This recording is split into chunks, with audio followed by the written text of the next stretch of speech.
Welcome back to the final segment of Cleaning Up the Mess. This is CNC3. My guests today are Frauke Luning, musician, and Stephen Greenleaf, environmental consultant. Stephen, I want to ask you to address this question. A lot of people think that being environmentally sound means bad business, or it's simply boring. How do you get people to get out of that mindset?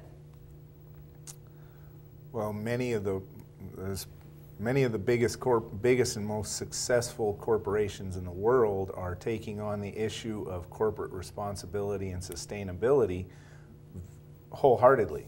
Yeah. Starbucks, McDonald's, Walmart, Home Depot are all working towards becoming better corporate citizens, which sounds fine. It's an admirable goal, but it's also improving their bottom line. It's helping these companies be more profitable. Being greener means being more efficient, analyzing the processes by which they manufacture things, using energy more efficiently.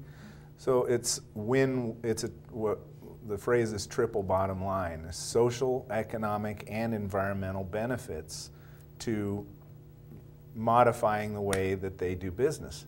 And the corporate leaders of the world have all caught on to this and are moving ahead full force, and it's profitable for them to do that, which means it's more likely that they're going to continue to improve their practices.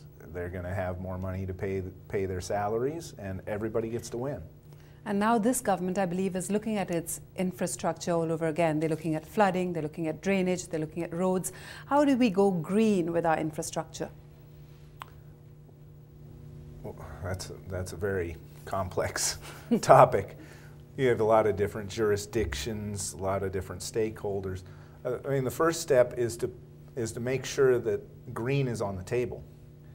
Once it's part of the discussion, you have a lot of very talented, very clever people in Trinidad and Tobago who will, I'm certain, come up with some innovative solutions to do things. I mean, obviously you can make laws, and there should probably be some regulatory changes. I would say that a common problem we all know in Trinidad is law enforcement isn't necessarily always what it needs to be. And that's true in the environmental field as well. So I think it would be nice to see some sort of body enacted that could really be more like rangers, environmental police. And there is actually legislation in Trinidad for different groups to have those. Okay. Well, thank you, Stephen. Frauke, do you have any closing remarks? Yes, I think stimulating this kind of actions would be making it more attractive, like that it is more appealing. Like in Holland, we have a lot of young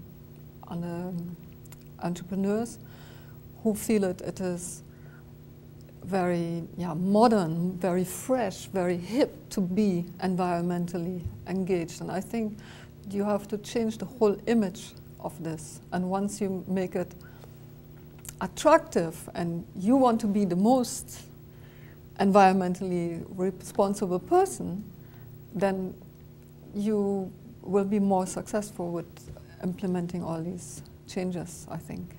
Frauke, thank you so much for your insight, as well as Stephen, thank you again. And that's where we wrap up. I want to thank our guests once again for coming on. In the coming weeks, we want more of you to come on the show to engage with us in a meaningful way. We at Guardian Media are very encouraged by your participation in our drive to clean up the mess.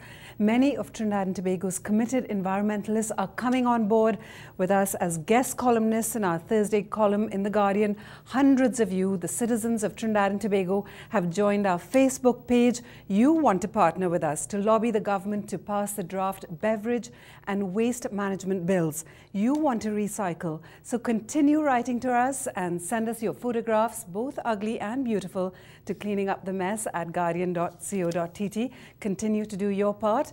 Call Carib Glass to recycle your bottles in return for cash on 662-223127, extension 286. To recycle plastics, call Guardian Holdings, which has begun a pilot project for plastic recycling. Call them on 632-5433, extension 2059. I urge you not to litter, recycle your paper, glass and plastics as much as you can and work towards creating a cleaner, greener and more beautiful Trinidad and Tobago. This is CNC3. I'm Ira Mathur. Until we meet again, have a great Sunday.